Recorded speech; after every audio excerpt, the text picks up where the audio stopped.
Hi everyone, Simon Khalid from Science of the Times. And I'm Tim Colson, and welcome to another episode. So, Tim, what can I see that you're wearing there? Is that some Science of the Times merch? We have a little bit more merch. Look at this. So it's a t-shirt made from very high quality cotton. Look at that design. That's a design that you came up with, Sima. A beautiful piece of artwork. And yeah, they'll be available on our shop shortly when I get round to setting up the shop. It looks great. Yeah, it No, really it's really comfortable. It's high quality cotton. Yeah, Rapa Nui is the makers of the t-shirts that we get them can't, printed onto. can't wait to get my hands on my one. I've got one here for you. Cool. So, for this episode, Tim, we have one of your collaborators with us joining us. Can you tell us a bit about that? Yeah, so his name's Dan MacNulty, and he's someone I met about 15 years ago, and when I started working on the Wolf Project in Yellowstone, and he has been with the Wolfstone since the Wolf Project in Yellowstone since really near the beginning. So I think the he joined in the autumn of the year that the wolves had been released, and they had been released the previous summer. So he's seen the whole effect of wolves, play out in Yellowstone. And he happened to be in Oxford visiting me, doing some work, and I said, you know what? I've got a hunch that our listeners might be interested in learning a bit about the real story of wolves in Yellowstone. Absolutely. Nothing like hearing it from well, I was going to say the horse's mouth, but maybe the wolf's mouth. No, and it's interesting because a lot of people think they know the Yellowstone story because of a video. Is that something you've seen online, that video? I have indeed. I have. So the impact on rivers and such like. Yeah, so that was a video that has accrued something like 45 million hits. So it's been very good for, in many ways, for explaining about Yellowstone, and wolves are good for the ecosystem. But to be honest, nearly everything in that video has subsequently been shown to be wrong. And in fact, we use it as a teaching tool now in Oxford, where we show it to the students. We ask them to go away and identify the errors, and they'll sort of shout, "Stop, stop, stop!" And I mean, it then takes the whole hour to go through the video. But that's not to say that wolves haven't had an effect on Yellowstone. They have. It's just not the way it's described in that video. Okay, great. So shall we get him in and let's let him tell us all about it. Yeah, let's quiz him, and you'll ask the more pressing questions, I'm sure, because I'll treat him easily. That's very generous of you, Tim, to say that I'm going to ask the naive questions. Well, listeners, welcome to another episode of Science of the Times podcast. And today we have Dan MacNulty with us. Dan, would you like to introduce yourself? Hi, Tim. My name's Dan MacNulty. I'm a professor at Utah State University in Logan, Utah. Fantastic. Well, welcome, and thanks very much for joining us. So Dan and I have actually worked together a little bit over the years in Yellowstone National Park. So it's a real pleasure to have you on. But Sima, knows a little bit less about the park than both of us. So I think just to ease our listeners in, maybe you'll start with a few questions, Sima. How's that sound? Absolutely fine. So actually, obviously, I know significantly less than the two of you. But so yeah, Dan, I've been reading about something that I just didn't know anything about. That wolves can have a profound effect on lots of different things, even perhaps change the course of rivers. Is that right? Well, yes and no. It's a much more complicated picture than that. And I think that's one of the take home messages of the last 30 years of research in Yellowstone is that it isn't just as simple as dropping wolves in and then magical ecological change occurs. There's actually a lot of other changes that were happening in the system. Perhaps we should just have a little bit of a history from Yeah. the park. So the Starting at park what was, point? well, the park was what, formed in 1880 something? 1872. 1872. And there were wolves there then. Yes, they were being eliminated, from the time of park establishment through to their final extirpation, which is around 1926. And between 1926 and 1995, there were no wolves in Yellowstone National Park. Why And did people go there then? Why did they go to Yellowstone? To see the bears. People love the bears, and bear numbers were reduced, but they were never eliminated completely. Bears were seen as being more, positive. Wolves were seen as predators that took things away from people. They were seen as a threat to the big game, the elk, the bison. So Dan, just so I'm clear, so the wolves were deliberately eliminated from Yellowstone. Yes, they were deliberately eliminated by the Park Service, actually, because they were seen as threats to the big game population, which had been decimated previously by humans in the late 19th century. And so the Park Service was charged with restoring the elk population along with other wildlife populations, and predators were seen as a threat to that interest, to that project. And so that's why they were eliminated. And so elk, for our listeners, are sort of an American red deer, and like many American things, they're bigger than our red deer. Right. But people also went to Yellowstone, of course, to see the geysers. Well, right, the geysers, right. The geology is really why the park was established. The wildlife was sort of a secondary consideration, and of course, Yellowstone's known, worldwide for the amazing geology, the geysers, the hot springs, all of that. Yeah. And it's built on a caldera, isn't it? It's not on a it giant sits on a caldera volcano. Yes. And that went off about 600,000 years ago. Approximately. Yeah. So, some people say we're due another one. Well, and the place has only been ice free for about 10, 12,000 years. So it's a relatively new ecosystem, like a lot of ecosystems here in the place to see. And so we think about Yellowstone as being this very ancient wilderness when we go visit it, but it's actually fairly recent. Simon, have you been? No. I mean, I've obviously, like probably many of our listeners, I've been watching the TV show Yellowstone, and the two prequel series to that, and I'd love to go.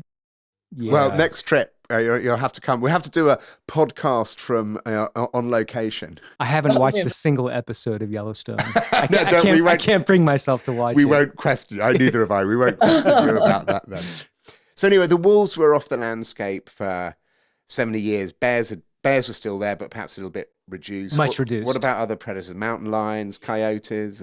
Mountain lions were also reduced significantly. They were removing, the records show that they were removing equal numbers of mountain lions as they were wolves. So lions were really taking a hit and were largely absent from the landscape up until maybe around the 1970s, 1980s or so. And that's when they started sort of, slowly coming back in numbers, mainly because hunting outside of Yellowstone was reduced on mountain lions, and then the few that remained slowly built their numbers up. So so when wolves were reintroduced in that 1995 to 1997 period, cougars and grizzly bears were naturally recovering, and grizzly bears were recovering because they were listed as a threatened species under the Endangered Species Act. So before we get back to the 90s. So what happened in that 70 years then between the 1926 and the wolf reintroduction, which we'll come to in a little bit? Right. So because the Park Service was interested in restoring and rebuilding the elk population, they intensively managed them at first. They began feeding them inside the park in places, not everywhere, but in places today that we sort of associate with being sort of wild and unmanaged. Back then, they were actually feeding the elk. They were irrigating the land, growing hay, and that sort of thing. And so elk were being concentrated, their numbers were increasing. And when wolves were eliminated, elk numbers at that time, there was concern that there were too many elk, that they had sort of overshot the appropriate number of elk to be in the northern range. And so they actually started removing elk shortly after they had restored their numbers to bring them back to some sort of balance. And I use that word sort of reluctantly, but they wanted to reduce the numbers in order to reduce the effects on riparian vegetation was a big one. So effects on things like willow plants, aspen vegetation. And so from about around the time that wolves were eliminated, elk numbers also started to decline, but that was because they were either culling the elk, so shooting them, or they were live trapping them, putting them on trains and trucks and translocating them elsewhere in the United States to repopulate those elk ranges. So elk in Utah, for example, where I live, trace their ancestry to Yellowstone elk because the elk in Utah, by and large, were hunted out during the 19th century. Huh. Wow, so that's remarkable, right? So on the one hand, you sort of do something to protect the elk and help them propagate, and then that sort of goes slightly out of control, and then so you have to take a reverse kind Yes, of strategy to then sort of cull that and control those. Is that what happened? absolutely. And that is a really common outcome of management. We're always playing catch up to what's already happened. We're always 5, 10 years behind and trying to compensate for something that we had done that we thought was appropriate, but we've missed our opportunity to sort of control that action, and so we're playing catch up. So that often happens in conservation. And so what sort of led to the decision to reintroduce the wolves? Right. The decision to reintroduce the wolves was purely a legal decision in order to satisfy the requirements of the Federal Endangered Species Act. That was the main motivation. So wolves were listed as an endangered species in 1973. Their numbers in Minnesota, which is the last remaining population, were sort of naturally increasing Last population in the lower 48 lower United 48 States. state, Yeah. There were wolves, of course, up in Alaska. and over in Asia as well. Of And course, Europe, yeah, and there were wolves in Isle Royale National Park Yeah. as well. So in the United States, back in the 70s when wolves were listed, we had wolves in northern Minnesota and Isle Royale in Alaska, and so the wolves that were listed were the lower 48 United States wolves. Yep, and so because wolves were listed, a recovery plan was initiated in the 1980s to restore them, and there was slowly wolves recolonizing northwest Montana in the 1980s. And the decision was made to fast track that natural recovery with additional reintroductions, sort of to augment that. And they reintroduced wolves in central Idaho and then also in Yellowstone National Park. And the motivation for that was to achieve population recovery, to remove the wolves from the endangered species list and achieve population recovery. That was the primary motivation. It had nothing to do really with ecological restoration. I mean, that was sort of the broad outlines in the background, but the actual legal mechanism that led to this effort and what motivated people was that this was an endangered species in the lower 48 United States, and that's why they did the reintroduction. And there was some concern, I think, from one or two senators that wolves might recolonize naturally. And is that right? Absolutely. So there was concern from the senator from Idaho that if wolves had naturally recolonized all of the Northern Rockies from Montana, they would have retained their endangered status as a listed species, which greatly restricts management intervention. If, say, like those wolves were to kill a cow, managers wouldn't be able to go in and move the wolves, kill the wolves, deal with that conflict. They would just continue to kill cows. But as a non-experimental essential or non-essential experimental population under what's called the Section 10J rule, reintroduced wolves had more management flexibility. They were allowed to be moved, to be relocated, and a lot of that happened in the 1990s after they were reintroduced. Lots of wolves coming and going, and it was heavy management, and still is for wolves outside the park. So, I mean, I understand very little about the sort of nuances about wolf populations, but so the wolves that were reintroduced or came back, do we know about the sort of genetic origin of all these? Can that be traced back? Do we know where they came from? Oh, absolutely. So the wolves that were released in 1995, those came from Alberta, Canada, and the wolves that were released in 1996, those came from British Columbia. And then there was actually a third release in 1997. Those wolves were actually wolves that were from Northwest Montana. They came from a pack that was called the Sawtooth Pack. Their parents, the parents in that pack were killed because of livestock conflict, and they didn't want to kill the pups. And so the Park Service agreed to take those pups into Yellowstone and release them subsequently from a holding facility in Yellowstone National Park in 97. So, Simon, if someone asked you to go and catch a wolf, what approach would you take? Have you thought? Oh, you probably never thought about trying to catch. I think about this all the time, actually, Tim, like every other sane person. So, yeah, I mean, probably with a slingshot or a poison dart. How do you think? What do you think? Well, so darts is the common practice, but when we were relocating wolves from one pen to another in Yellowstone, we were using giant salmon fish nets that we're actually throwing over Really? these wolves. Yeah, because it was safer than using a dart gun. I mean, that was the logic behind it. But when you caught them in the wild, well, when they were caught Yeah. in the wild in Canada and BC, was that with a big net as well? No, Yes. darts. Yeah. From a A helicopter. dart gun with a helicopter. Yeah. So you should explain to our listeners, kind of, because it's astonishing actually to see it. Oh yeah, it's amazing that they can even pull this off. So it was so Carter Niemeyer was the one that did a lot of the captures up in Canada for the Fish and Wildlife Service back in the 90s, and it was extremely cold. So you combine Arctic temperatures, you're in a harness, you're leaning out of the helicopter, The helicopter's low. the extremely low. I mean, you can see practically touch the treetops. The ground is rushing below you, and you're trying to keep your eye on this wolf that's trying its best to dodge the helicopter, and trying to put a dart into a moving animal while you're in a moving helicopter. I mean, talk about like an impossible task, but they do it. Carter did it. The biologists in Yellowstone National Park do it every year. So it is doable, but it does seem superhuman to me.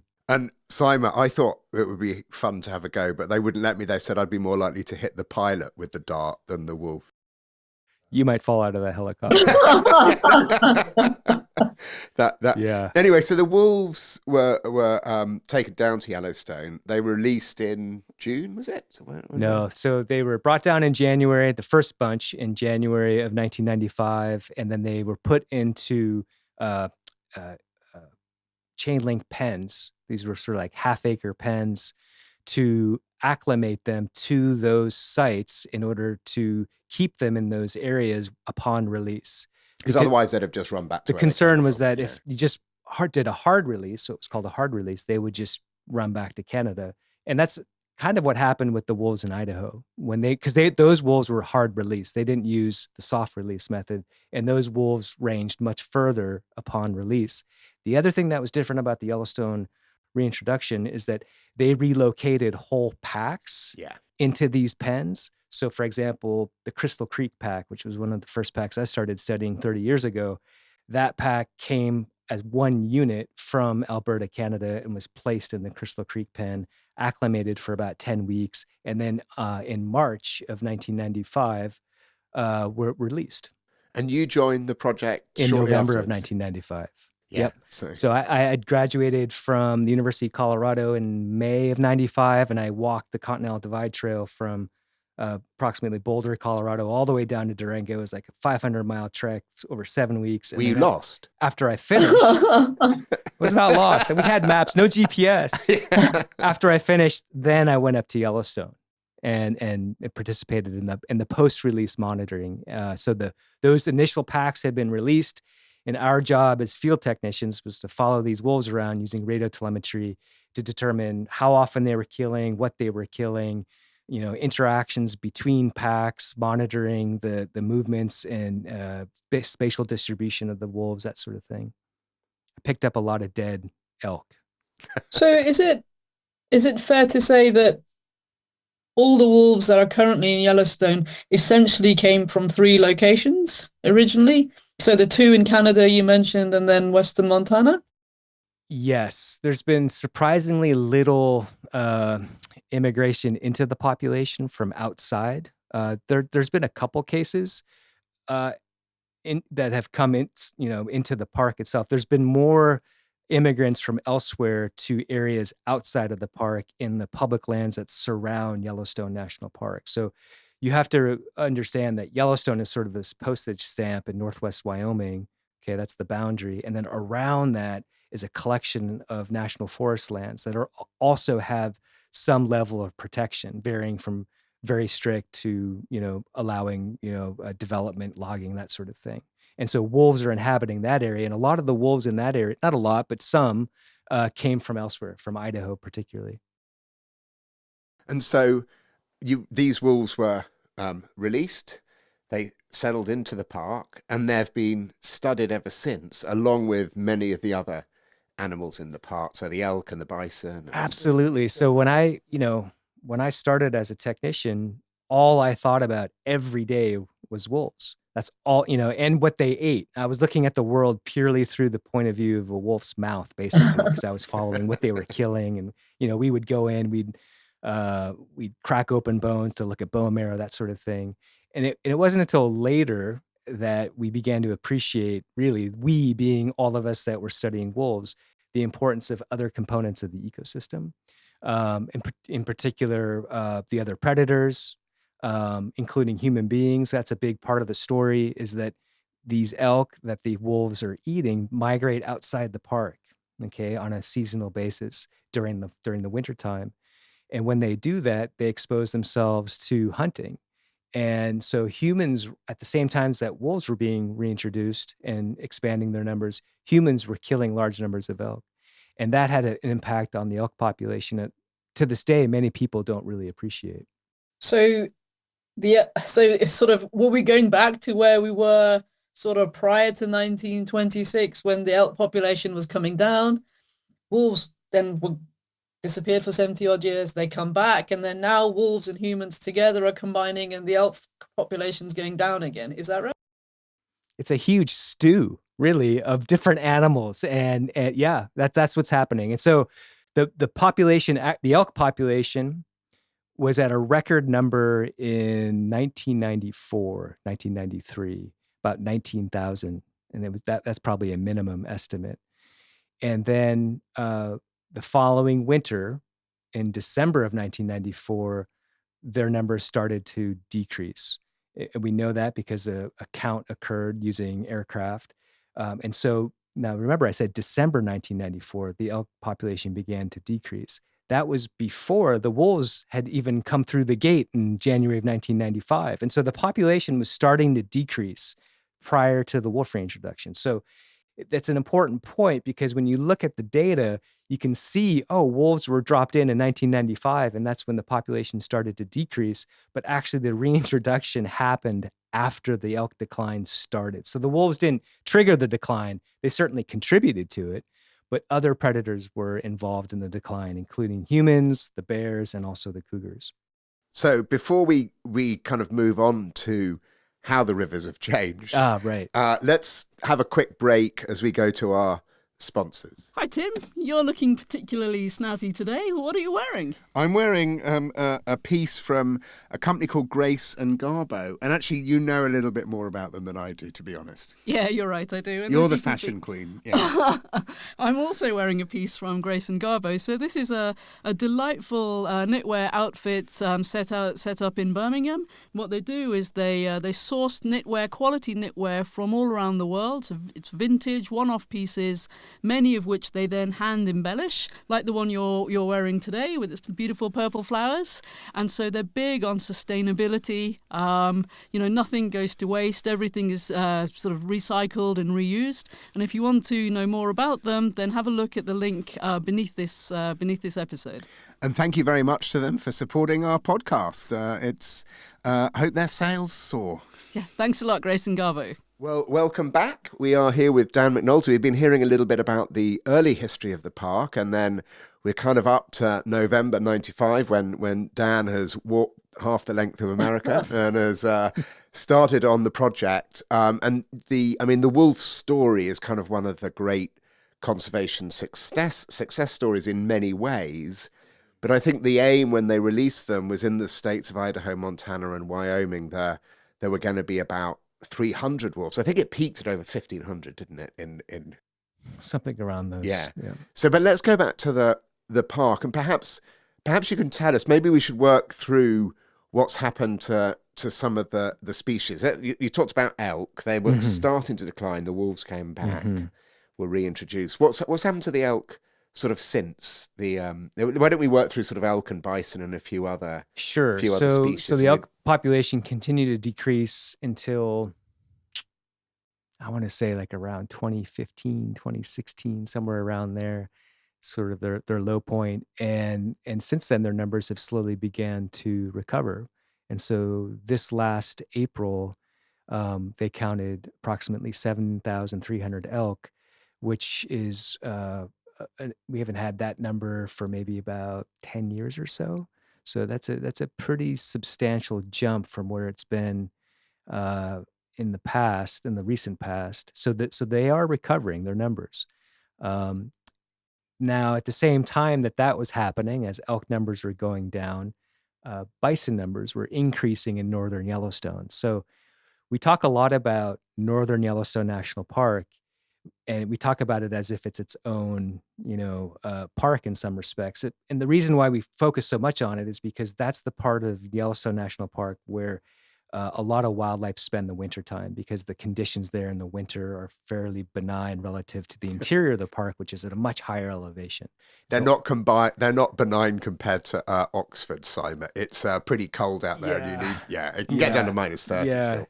And that's where we would see the wolves interacting with the elk, and that's why the wolves are reintroduced there in the first place, because it was great wolf habitat, because it's winter range for elk essentially.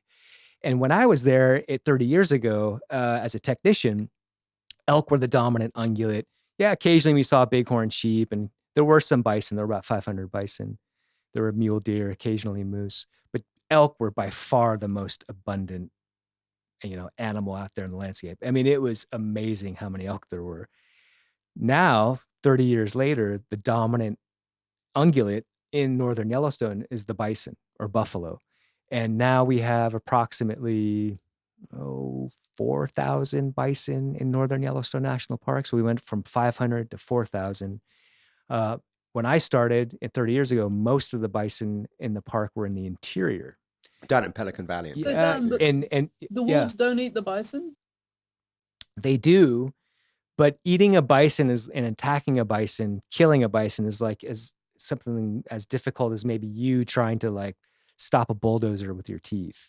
I mean, these bison are huge. They're very hard to grab onto. And so, yes, wolves attack and kill them, but not nearly as frequently as they attack and kill elk, simply because they're so big and dangerous. And wolves are really sensitive to the risk of injury. They're very cautious. I mean, your dog Wolfla, he's quite cautious even around the most, dangerous animals.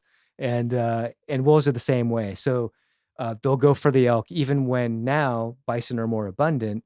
They prefer to eat elk. Elk makes up the lion's share of what wolves are killing. That's not to say that wolves aren't eating any bison. They are, but they're eating the bison that die from other causes. So they're scavenging a lot on bison that die because of exposure to winter conditions, competition during mating. The bulls are rutting, that sort of thing. There's mortality associated with that, and wolves are scavenging on those animals. And there's about 100 wolves in the park at the moment, something like that. Maybe 108, I think, is the number. And sometimes it goes down to about 80 or 90, and then it kind of it kind of jumps around.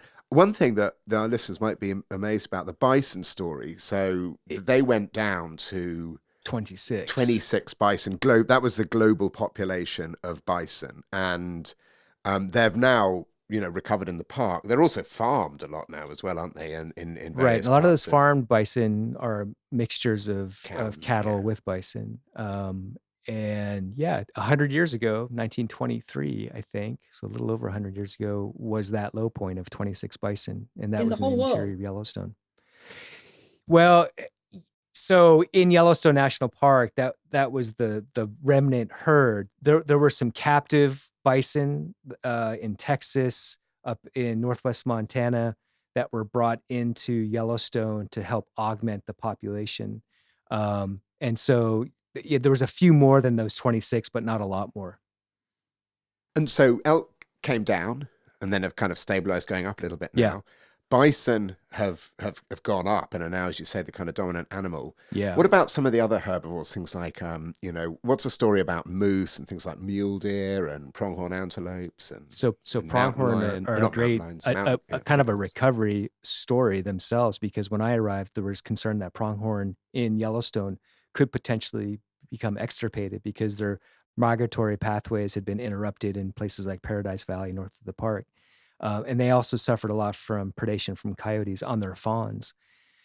Since then, since the reintroduction and the elk numbers have gone down, pronghorn numbers have actually increased significantly. And one of the reasons they attribute to that is less coyote predation on the pronghorn fawns as a result of wolves pushing coyotes around.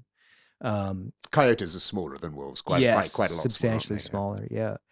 And then moose numbers have also increased. There's evidence for that. And that's associated or correlated at least with increases in some places of the vegetation that moose eat. So things like willow and aspen. So moose are primarily browsers. They do eat the shrubs, and they have to have those plants in order to survive.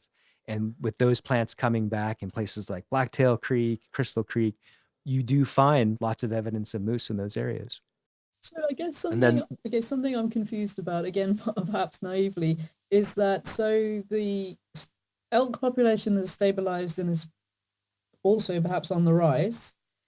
The bison have also, numbers have increased. We've got more, seems that everything is we're getting more of everything, including the wolves. How does that work out? Work out in what way? What do you mean? There's more predators, but the number of the prey is not going down, it's going up. Oh, but the elk did come down from a high. Yeah, they came down from a high of about 19,000 to a low of, say, like in 2016 or so, their low was probably 3,000 or so. So this is a recovery. Yeah, now the elk numbers have increased since then to about 7,300. And that's a minimum count. There's probably more like 8,000 total in the northern Yellowstone elk population. Because I'm going to confuse you even more by pointing out that there's more than one elk population, because Yellowstone is this plateau. And I mentioned to you all this National Forest Service land that surrounds it. Well, there are elk populations that winter on those Forest Service lands, and they come and they spend summer and they intermingle with the northern Yellowstone herd in summer. And so wolves are eating not only the northern Yellowstone elk, but they're also eating elk from some of those other herds during the summertime when they're all commingled on the summer range. But so kind of what I think one way of thinking a little bit about what's happened, Simon, is the kind of return of the wolves and the mountain lions, and perhaps to some extent the bears have essentially turned, you can think of that turning elk biomass, so the mass of elk, into kind of a more diverse range of herbivore species. Yes, exactly. Yep. So you've got more pronghorns, you've got more bison, you've got more moose.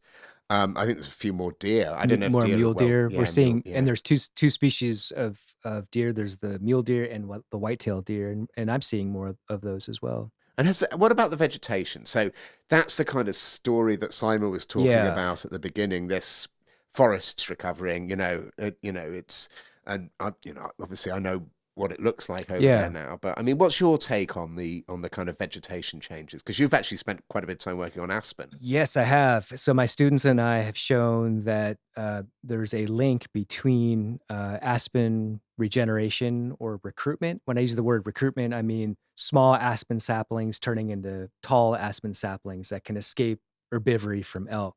And so that's the key. That's been the key metric, is how tall these aspen are, because elk basically browse saplings as high as maybe 3 meters.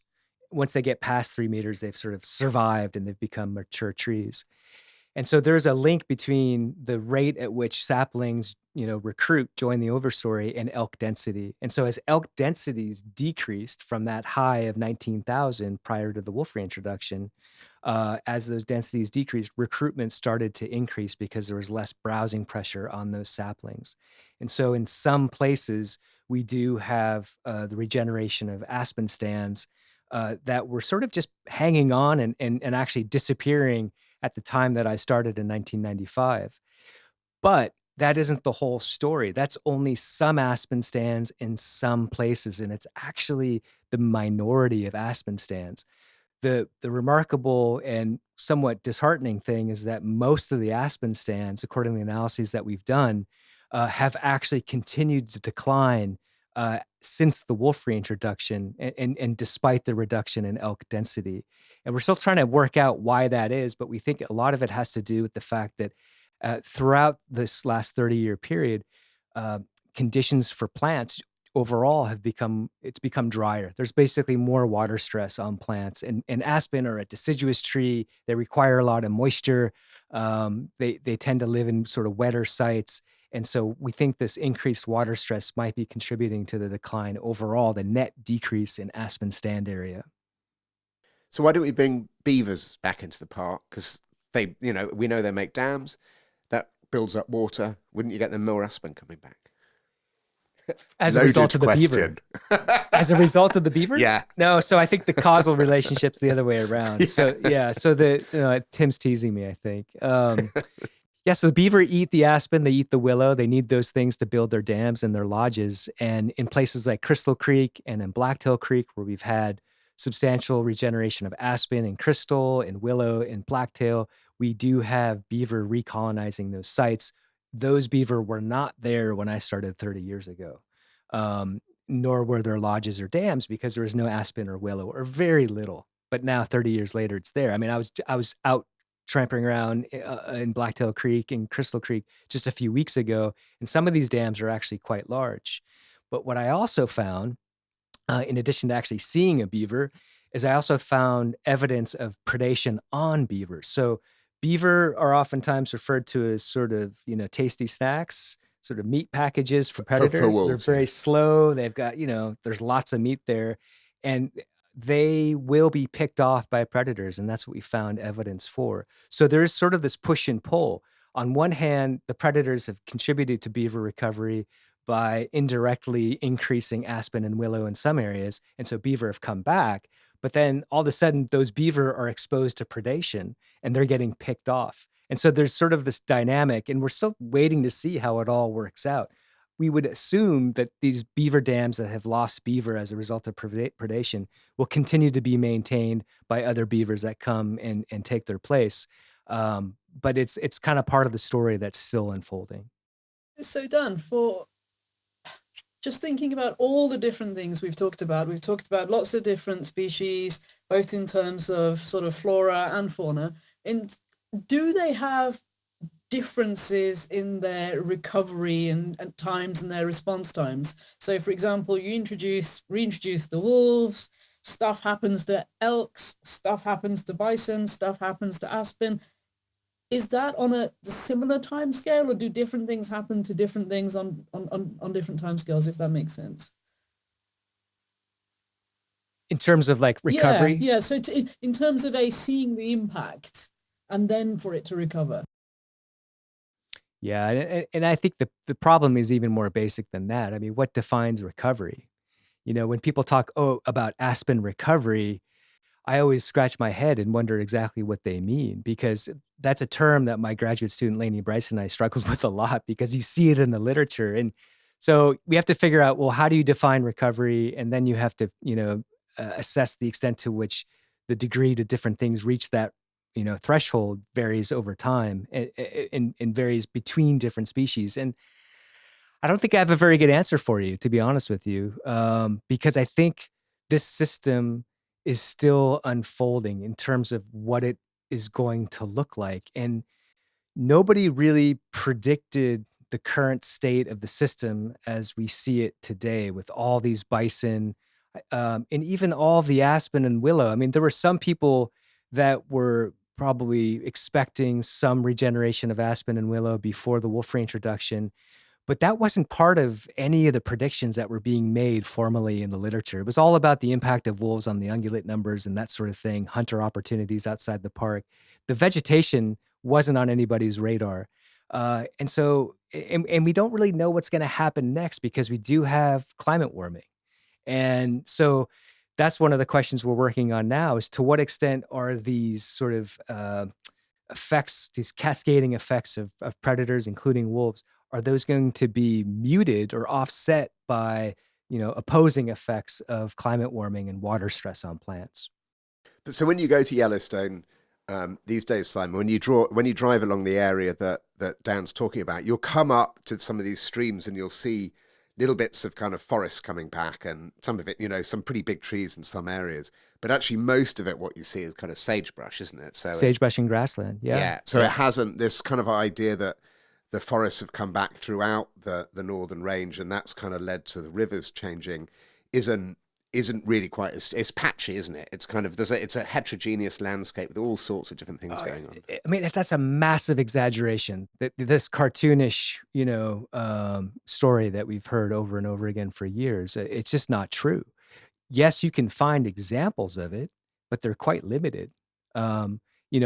in the aspen stands that we've studied, we tracked the fates of 80 different aspen stands from 1954 to 2022, and 90% of those stands continue to decline despite the wolf reintroduction. Only 10% of them have increased, including the largest one that is sort of the famous Crystal Creek aspen stand that everybody sees when they drive to Yellowstone because they drive right by it. So it's very visible, but that's actually a real exception. Most aspen stands are substantially smaller, and we've had aspen stands disappear since wolf reintroduction. So it's a really complicated system, Simon, Yeah, no, actually. it seems to It's be, despite, I guess, in a way, it being a kind of self-contained model system as well. It's the complexity is kind of mind-boggling. But so it leads me on to what next for you, Dan? What are you sort of interested in now? What are you keenly observing, and what's, you know, what next is the big thing? For me, it's continuing this journey of incorporating into my thinking all these other species in the food web, and really thinking about Northern Yellowstone not as a system dominated by wolves, but really as a food web that's dominated by a lot of different species. Bison, moose, the other carnivores. I mean, I think that's one of the big things that has changed in the last 30 years amongst the researchers that focus on this system, is we're not thinking about it solely in terms of wolves and elk, which is how I've thought about it for, years. We're thinking about it more of as a community of predators interacting with a community of herbivores, and then we're also trying to get beyond the aspen and the willow. We're trying to think more broadly about the grass that actually is the primary food for these herbivores, the elk and the bison in particular. So elk, eat mainly the grass, and the fate of the grasslands is a legitimate question in and of itself, particularly in the case of warming, because we deal with invasive grass species in Yellowstone National Park that are favored by warming. And these species, things like cheatgrass, they've begun to colonize the lower elevations that are hospitable to them because it's warm enough. But as warming starts to, continue to accelerate, those species could potentially colonize further up into the higher elevations with, potentially negative consequences on the herbivore community that relies primarily on the grasses. So expanding our scope of inquiry is really kind of I think the future for Yellowstone research, and getting away from just this wolf-centric research program. If only we had early career postdoc who was building models Yes. of Yellowstone, called Willem Bonifay, who's Yes. we're actually, this is why Dan's over in Oxford, because we're working with this this wonderful postdoc Willem, who's actually building these complicated models that'll hopefully provide some novel insight. Absolutely, because that's part of the reason why we haven't been able to really tackle these issues empirically, is we haven't had the quantitative tools to do so. And so that's what Willem is developing, and that's what's really so exciting, is like for the first time, we'll have sort of an integrated model for bringing together all these different components in a really mechanistic way to understand these You're relationships. talking my language, mechanistic understanding. That I get. All right. Cool. This is where we collide, Simon, with our methods and what have you. But I mean, thanks very much, Dan, for coming on. Oh, it's absolutely. It's fascinating. And the Yellowstone story just continues, I think, because when that video came out, I mean, in fairness to George Monbiot, who made it, I mean, that's kind of what the science was pointing at. The whole point, it's a journey, isn't it? It's there were a series of papers that led people to believe that was what was going on, but those were all very preliminary results. Yeah, I think that's right. Yeah. And so I think it will continue. The park will continue to change. I have no doubt about it. We'll have Absolutely. this conversation in 10 years and we'll say, no one predicted that moose were going to become super. Well, and then Dan will say, no, well, actually I did. Just go back. Anyway, perhaps on that note, it's time to finish. So thanks so much, Dan. Thank you, for Tim. coming Thank along you, and Simon. spending the time talking to us. Yeah. Yeah. Okay. Well, that was interesting, Simon. What did you make of that? I mean, I known quite a lot of that story. It's still fascinating to hear it, of course, but what's your take? I was a bit blown away, to be honest. So much to take away. First, just the incredible story of the wolves sort of being taken away from just the historical aspects being taken away from Yellowstone, reintroduced, the impact on the elks, and I think the elk numbers going down, going up, and then sort of down, and then stabilizing, and I think and the fact that, you know, it's being looked beyond, sort of looking at things beyond wolves and elks now onto the, you know, the flora as well. I think it's actually quite a lot to sort of process, to be No, honest. and it's true. It's an iconic study, the Yeah. Yellowstone study, particularly, I mean, the wolf study, this is, you know, the longest and most in-depth study of recognizable wolves that have got collars on that's ever been undertaken.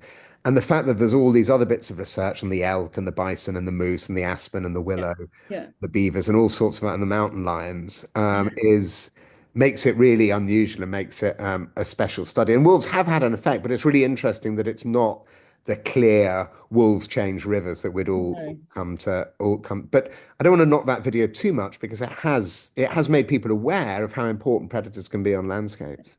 I think for me also the resolution of the information. You know, at one point you sort of said, you know, oh, there's 100 wolves, and the answer came out there's 108, and it Yeah. was that level of detail. I think, which for me was astonishing. I hadn't realized it was at quite that level. No, it really is. My pet wolf has just gone rushing out, barking in the background. I've been picked up.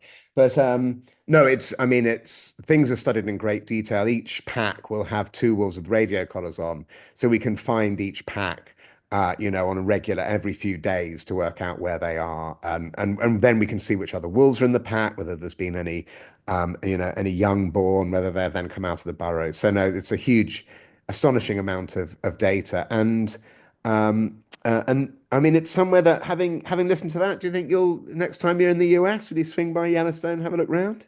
Love to, honestly. And, you know, I was just sort of playing back in my mind some of these images of people sort of out of helicopters firing darts, and, you know, the salmon fishing nets. It's just such a different scale of science to what I do. It's just different. And I think I'm really struck by it, to be honest. No, it was good. I'm glad you enjoyed it. And of course, we're both using maths to model Yeah. systems, right? Whether they're at the very small scale of individual molecules that you're looking at or at the whole ecosystem scale. So, but no, it was great to have Dan on. I really enjoyed chatting to Yeah, him. what a great Fantastic. guest. Yeah, fantastic. We'll have a good week. And then next week in our podcast, our football skills are going to be put to the test. Yeah, I might have to get a bit of practice in over the weekend. Have you got a football? I do, actually. Thank God for that, because I haven't. I think I'm out to buy one. Okay. Excellent. Well, good chatting to you, Simon. Yeah, you too. And have a good week, and I'll talk to you soon. Cool. Take care, Tim. Yeah. Bye.